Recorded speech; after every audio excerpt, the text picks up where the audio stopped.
शिमला शहर के ice skating carnival में हुए एक धमाके ने सिंह फैमिली को बदल कर रख दिया था। उस घटना के 20 साल बाद सिंह फैमिली के घर वृंदावन में एक 20 साल का लड़का विनय प्रताप हॉल में बैठा अपने नाश्ते का इंतजार कर रहा था। तब वहां मालिनी जी अपने हाथों में नाश्ते की प्लेट लेकर आते हुए बड़े ही प्यार से कहती है, विनय तुम अकेले क्यों हो? क्या किंजल को आज कॉलेज नहीं जाना है? अपनी माँ की बात सुनकर विनय शिकायत करते हुए बोलता है, माँ आपको तो पता ही है कि वो तैयार होने में कितना समय लेती है, मैं अक्सर उसकी वजह से लेट हो जाता हूँ। विनय की बात खत्म भी नहीं हुई थी कि तभी एक बेहद खूबसूरत और प्यारी लड़की जीन्स और टॉप पहने सीढ़ियों से उतरते हुए गुस्से से कहती है, क्या कहा तुमने? तुम मेरी पीठ पीछे माँ से फिर शिकायत कर रहे हो? पता है ना मैं तुमसे बड़ी हूँ। उस लड़की को देखकर विनय चढ़ते हुए बोलता है, क्या आप मुझे 5 मिनट पहले इस दुनिया में नहीं ला सकती थी? जब देखो मुझे सुनाती रहती है कि वो मुझसे बड़ी है, पर दिमाग एकदम जीरो है। विनय की बात सुनकर किंजल विनय की तरफ गुस्से से देखते हुए कहती है, क्या कहा? मेरे अंदर दिमाग नहीं है, दिमाग तो तुम्हारे अंदर नहीं है जो तुम मुझे दीदी नहीं बोलते, जबकि तुमसे बड़ी हूं मैं। इस पर विनय उसे चढ़ाते हुए मुंह बनाता है और बोलता है, ज्यादा मत चलो, बस 5 मिनट ही बड़ी हो और इतना भाव खाती हो।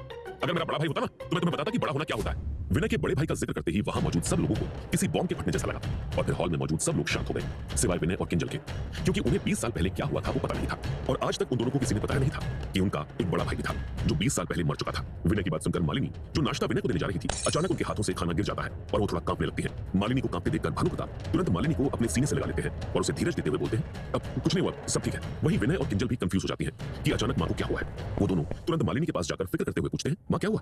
अब ठीक तो है ना? उनकी बात सुनकर मोहन प्रताप उन्हें समझाते हुए कहते हैं, तुम दोनों कॉलेज जाओ और बहू की चिंता मत करो, वो बस थोड़ा थक गई है इसलिए ऐसा हुआ है। अपने दादा की बात सुनकर विनय और किंजल वहां से जाते हुए रोनी सी आवाज में कहते हैं, मां अपना ध्यान रखना, हम आपसे शाम को मिलते हैं। इतना बोलकर वो दोनों वहां से चले जाते हैं। दोनों के जाने के बाद भानु प्रताप परेशान होते हुए बोलते हैं, मालिनी जी आप अगर ऐसे ही छोटी छोटी बात पर रिएक्ट करेंगे कि सेहत का क्या होगा? प्लीज आप अपना ध्यान रखिए।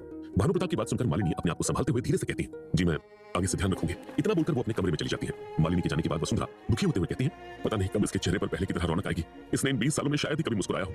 वसुंधरा की बात सुनकर भानु प्रताप दर्द भरे स्वर में कहते हैं, हम क्या करें मां, उसने अपना बेटा खोया है जो उसके सबसे करीब था। मैं चाहे कितनी भी कोशिश कर लूं पर मैं मालिनी के चेहरे पर कभी कोई खुशी नहीं ला पाया। इस पर वसुंधरा उसकी उम्मीद बांधते हुए कहती है, बस कुछ समय दो, वो ठीक हो जाएगी। ये सुनकर भानु प्रताप उदास हो जाते हैं और निराश होते हुए बोलते हैं, पिछले 20 सालों से तो कुछ नहीं हुआ, अब क्या ही ठीक होगा। वहीं दूसरी तरफ गाड़ी से कॉलेज जा रही किंजल कुछ सोचते हुए विनय से पूछती है, विनय तुम्हें अजीब नहीं लगता कि हम जब भी बड़े भाई होने का जिक्र करते हैं तो मां पैनिक हो जाती है? किंजल की बात सुनकर विनय लापरवाही से जवाब देता है, अरे तुम ज्यादा ही सोच रही हो, शायद मां काम करते हुए थक जाती है, इसी वजह से ऐसा होता होगा। इस पर किंजल अपना सर ना हिलाते हुए कहती है, नहीं कुछ तो बात जरूर है जो हम दोनों को पता नहीं है। तुमने देखा नहीं जब तुमने बड़े भाई के होने का जिक्र किया तो वहां मौजूद काम करने वाले भी रुक गए थे, और क्या तुमने कभी मां और डैड को हंसते हुए देखा? किंजल की बात सुनकर विनय भी सोच में पड़ जाता है और जवाब देते हुए बोलता है, बात तो तुम सही कह रही हो, मैंने भी ना तो मां को हंसते हुए देखा है और ना ही मां और डैड को ज्यादा बात करते हुए देखा है। लगता है जैसे वो दोनों किसी वजह से एक दूसरे को इग्नोर करते हैं। तब किंजल ड्राइवर की तरफ देखते हुए पूछती है, रमेश अंकल आप हमारे यहाँ पर कब से काम कर रहे हैं? किंजल की बात सुनकर वो ड्राइवर थोड़ा हड़बड़ा जाता है मगर अपने आप को संभालते हुए घबराते हुए जवाब देता है, अब जी यही कोई 25-30 साल हो गए होंगे। रमेश का जवाब सुनकर किंजल दोबारा से पूछती है, क्या आपको पता है कि उस घर में कभी कुछ ऐसा हुआ है जो मुझे नहीं पता? किंजल की बात सुनकर रमेश हड़बड़ा कर बोलता है, नहीं मैडम मेरी जानकारी में तो ऐसी कोई बात नहीं हुई है। उसका जवाब सुनकर विनय हंसते हुए बोलता है, अरे अब बस भी करो किंजल, लगता है तुम आजकल कुछ ज्यादा ही जासूसी के सीरियल देख रही हो। इस पर किंजल उसकी तरफ गुस्से से देखकर कहती है, चुप कर बेवकूफ। किंजल की बात सुनकर विनय उसे कोई जवाब नहीं पाता, उससे पहले ही गाड़ी रुक जाती है। तब रमेश उन्हें बताता है, मैडम कॉलेज आ गया। रमेश की बात सुनकर किंजल और विनय गाड़ी से उतरकर मुस्कुराते हुए कहते हैं, थैंक यू अंकल। इतना बोलकर दोनों कॉलेज के अंदर चले जाते हैं। दोनों के जाने के बाद रमेश अपना फोन निकालता है और एक फोन करता है। उधर से फोन उठने के बाद रमेश झट से बोल पड़ता है, भैया आज दोनों बच्चों को कुछ शक हुआ है कि उनकी फैमिली कुछ छुपा रही है। रमेश की बात सुनकर सुरेश कुछ सोच में पड़कर बोलता है, कोई बात नहीं छोटे, उन्हें एक दिन तो सच पता चल ही जाएगा, मगर तुम ध्यान रखना कि उन दोनों के सामने कुछ गलत ना बोल दो, खासकर किंजल के सामने, उस बच्ची का दिमाग बहुत तेज है। सुरेश की बात सुनकर रमेश समझने के लहजे में बोलता है, जी भैया मैं इस बात का ध्यान रखूंगा। इतना बोलकर रमेश फोन रख देता है और गाड़ी लेकर वहां से निकल जाता है। वहीं दूसरी तरफ जैसे ही किंजल और विनय कॉलेज में एंटर होते हैं तब दो लड़कियां किंजल को गले लगाकर कहती हैं, अरे आ गई मेरी तेज दिमाग वाली शेरनी। उस लड़की की बात सुनकर किंजल आंखें बड़ी करते हुए पूछती है, नायरा और पायल तुम दोनों ने आज कौन सी शरारत करने की सोची है? किंजल की बात सुनकर नायरा जवाब देती है, अरे हमने तो प्लान भी बना लिया है, सुना है आज कॉलेज में कोई नया टीचर आ रहा है तो उस टीचर का वेलकम तो बनता है ना। नायरा की बात सुनकर किंजल झट से पूछती है, अब तुम इस नए टीचर के साथ क्या करने वाली हो? इस पर नायरा मुस्कुराते हुए कहती है, ये तो वहां जाकर ही पता चलेगा। तब किंजल कुछ सोचते हुए बोलती है, तुम्हें अजीब नहीं लगता कि बीच सेमेस्टर में आज नया टीचर आया और सुना है कि 2 दिन में एक स्टूडेंट भी आने वाला है? इस पर पायल उसे बताती है, हाँ मैंने सुना है वो एक्सचेंज स्टूडेंट के रूप में आ रहा है, उसने किसी कारणवश पढ़ाई छोड़ दी थी और अब वो पढ़ाई पूरी करने आ रहा है। इस पर नायरा खुशी से उछलते हुए कहती है, यार अपने क्लास में कोई हैंडसम लड़का नहीं है, काश ये नया वाला हैंडसम हो। तब पायल बिना सोचे झट से कह देती है, अरे वो तो जरूर 35 साल से ऊपर का होगा, उसने अपनी पढ़ाई छोड़ी होगी और अब पूरी करने आ रहा है। तब विनय उसके सामने आता है और अपना कॉलर सेट करते हुए एटीट्यूड दिखाते हुए बोलता है, यार मुझसे भी हैंडसम कोई लड़का हो सकता है क्या वाला? विनय की बात सुनकर नायरा हंस पड़ती है और उसे ऊपर से नीचे देखते हुए कहती है, क्या कहा तुम और हैंडसम? इतना बोलकर वो जोर जोर से हंसने लगती है। तब किंजल जल्दी जल्दी में कहती है, अरे छोड़ो यार चलो अब हम क्लास में चलते हैं। किंजल की बात सुनकर सब क्लास में चले जाते हैं। तभी नायरा टीचर को वेलकम करने के लिए शरारत शुरू कर देती है और क्लास का दरवाजा बंद कर देती है। कुछ देर के बाद जैसे ही वो दरवाजा खुलता है एक पानी की बाल्टी दरवाजा खोलने वाले आदमी के ऊपर गिर जाती है और वो बाल्टी उस आदमी के सर में फंस जाती है। ये देखकर क्लास के सभी स्टूडेंट्स जोर जोर से हंसने लगते हैं। तभी वो आदमी अपने चेहरे से बाल्टी हटाता है और अपने भीगे हुए कपड़ों को देखता है। जैसे ही सभी बच्चों की नजर उस इंसान पर जाती है तो सबकी हंसी गायब हो जाती है।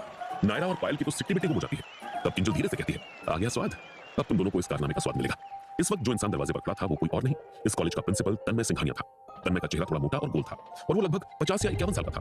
तन्मय सिंघानिया गुस्से में पोडियम के ऊपर आता है और गुस्से से बोलता है, ये सब जिसने किया वो अपनी सीट पर खड़ा हो जाए। पर कुछ देर इंतजार करने के बाद कोई भी खड़ा नहीं होता। तब तन्मय गुस्से से दहाड़ते हुए बोलता है, मुझे इस क्लास में आना ही नहीं चाहिए था। मैं जब भी यहाँ आता हूँ कुछ ना कुछ जरूर होता है। तुम लोग मुझे ये बताओ कि तुम्हारी मुझसे कोई दुश्मनी है क्या? इस पर सभी स्टूडेंट्स बोल पड़ते हैं, नहीं सर आपकी टाइमिंग बहुत खराब है, ये तो नई टीचर के स्वागत के लिए था, मगर आप बीच में आ गए। तब तन्मय खुद पर काबू कर लेते हैं और शांति से कहते हैं, मैं यहाँ ये बताने के लिए आया हूँ कि जो टीचर आने वाले थे वो कल आएंगे और परसों एक नया स्टूडेंट आएगा। मैं नहीं चाहता कि उस स्टूडेंट के साथ तुम लोग कुछ करो। और हाँ, आज का ये पीरियड खाली रहेगा, तुम सब पर मेरी नजर है। जिस दिन मुझे वो स्टूडेंट मिल गया जो मेरे साथ ऐसा करता है, मैं उसे छोड़ूंगा नहीं। इतना बोलकर वो वहां से निकल जाते हैं। उनके जाने के बाद सब स्टूडेंट क्लासरूम से निकल जाते हैं। दूसरी तरफ कश्मीर की एक वादी में अलग ही हलचल हो रही थी। एक किलर सफेद कलर का ड्रेस पहने हुए एक बर्फीले इलाके में काफी देर छुपकर बैठा हुआ था। उसके हाथ में एक वेल इक्विप्ड स्नाइपर राइफल थी। साथ ही उसके ड्रेस में चाकू, छोटी बंदूक, ग्रेनेड और उसके पीठ पर एक ऑटोमेटिक राइफल टंगी थी। वो किलर अपनी स्नाइपर लेंस के जरिए कुछ दूरी पर बने एक घर को देख रहा था, जहां कुछ लोग उस घर की पहरेदारी कर रहे थे। उनके कंधों पर AK-47 टंगी हुई थी। उन चारों में से एक आदमी कहता है, हुसैन मुझे नहीं लगता कि पैकेज डिलीवरी होने तक हमें कोई खतरा हो सकता है। ये सुनते ही हुसैन कावा की चुस्की लेते हुए कहता है, कुछ भी हो आसिफ, हमें तो हमारा काम करना है, वरना जन्नत में हूरें नाराज हो जाएंगी। उसकी बात सुनकर वो चारों लोग हंसने लगते हैं। जैसे ही वो लोग थोड़ा रिलैक्स हो जाते हैं, तभी वो बर्फ में छिपा किलर अपनी स्नाइपर गन लोड करता है और एम लेकर ट्रिगर दबाता है। साइलेंसर की वजह से गोली की आवाज दब जाती है। हुसैन! आसिफ जोर से चिल्लाता है। कावा पीते हुए हुसैन के सर से एक गोली पार हो जाती है। इससे पहले कि वो सब कुछ कर पाते, 3 गोलियां और फायर होती हैं और तीनों के सर से आर पार हो जाती है। वादी में बस राइफल रीलोड की आवाज आती है। उन चारों को मारने के बाद वो किलर स्नाइपर राइफल को अपनी पीठ पर रखता है और अपने हाथों में ऑटोमेटिक राइफल लेकर उस घर की ओर बढ़ जाता है। उस बड़े से घर के पास आते ही वो किलर बड़ी ही फुर्ती से उस घर को अच्छी तरह चेक करता है। उसे पता चल जाता है कि घर के अंदर 6 आतंकवादी हैं और उनके साथ एक बंधक भी है जिसके सर पर कपड़ा बंधा हुआ है। वो किलर धीरे से उस घर में घुसता है। वो अपनी ऑटोमेटिक राइफल और स्नाइपर राइफल को एक जगह रख देता है और अपने हाथ में एक तेज चाकू ले लेता है। फिर वो एक खाली कमरे में जाकर एक बक्सा गिराता है। आवाज सुनते ही अंदर खड़े आतंकवादियों का लीडर सतर्क होते हुए कहता है, ये कैसी आवाज है? जाओ जाके देखो। उस लीडर की बात सुनकर 2 आतंकवादी अपनी बंदूक हाथ में लिए उस घर को देखने जाते हैं। ये देखकर वो किलर एक जगह छिप जाता है। दोनों आतंकवादी अलग-अलग कमरों में जाते हैं। जैसे ही पहला आतंकवादी किलर की ओर बढ़ता है, वो किलर उस आतंकवादी का मुंह दबाते हुए उसे दबोच लेता है। आतंकवादी खुद को छुड़ाने की कोशिश करता है, लेकिन वो किलर अपना चाकू उसके गले में घुसा देता है, जिससे वो आतंकवादी चीख भी नहीं पाता। वो अपने चाकू को उस आतंकवादी के गले की हड्डी तक उतार देता है। ऐसा करते वक्त उसकी कुछ उंगलियां भी उस आतंकवादी के गले में घुस जाती हैं। वो आतंकवादी दर्द से तड़पता है। उस आतंकवादी के मरते ही वो किलर उसकी लाश छिपा देता है और वो दूसरे आतंकी की ओर बढ़ता है। जैसे ही वो अपने कमरे से निकलकर दूसरे आतंकी की तरफ बढ़ने लगता है, तब वो आतंकी उसकी आहट भांप लेता है। फिर वो अपनी राइफल की सेफ्टी खोलते हुए कहता है, अब तो तुम फंस गए। इतना बोलकर जब वो तुरंत पीछे मुड़ने की कोशिश करता है, तभी 2 हाथ उसकी गर्दन पकड़ते हैं और उसकी मुंडी एक झटके में मोड़ देते हैं। इस आतंकवादी को हिलने तक का समय नहीं मिलता, मगर वो किलर इस पर ही नहीं रुकता। वो उस आतंकवादी की कमर पर अपना घुटना लगाकर उसकी रीढ़ की हड्डी तोड़ देता है। उसका ये वार इतना ताकतवर होता है कि उस आतंकवादी की लाश बीच से मुड़ जाती है। इधर दूसरे कमरे में अंदर आतंकवादियों का लीडर परेशान होते हुए कहता है, तुम जाकर देखो। अपने लीडर की बात सुनकर 2 आतंकवादी अपने साथियों को खोजने के लिए जाते हैं और दोनों आतंकी एक दूसरे से अलग-अलग दिशा में जाने लगते हैं। पहला आतंकवादी एक कमरे में जाता है तो उसे वहां एक सफेद कोट दिखता है। उसे कुछ अजीब लगता है तो वो उसे देखने के लिए आगे बढ़ता है। जैसे ही वो आतंकवादी उस कोट को छूने वाला होता है, तभी एक हाथ उसके मुंह को बंद करता है और दूसरा हाथ उसके सीने पर लगातार चाकू से प्रहार करता है, जिससे वो आतंकवादी तड़पने लगता है। फिर वो किलर अपने चाकू से उस आतंकवादी के सीने को चीरते हुए दिल की तरफ बढ़ता है और उसके दिल को 2 टुकड़ों में काट देता है। इसके बाद जैसे ही वो किलर उस आतंकवादी की लाश को छिपाने के लिए आगे बढ़ता है, तभी पीछे से राइफल के लिवर के खींचने की आवाज आती है और फिर कोई कहता है, अगर जरा सी भी हरकत की तो गोली मार दूंगा। आखिर ये किलर है कौन और वो वहां किस लिए गया था? क्या किंजल और विनय सिंह परिवार का 20 साल पुराना घाव जान पाएंगे? जानने के लिए सुनते रहिए रूथलेस, सिर्फ पॉकेट एफएम पर।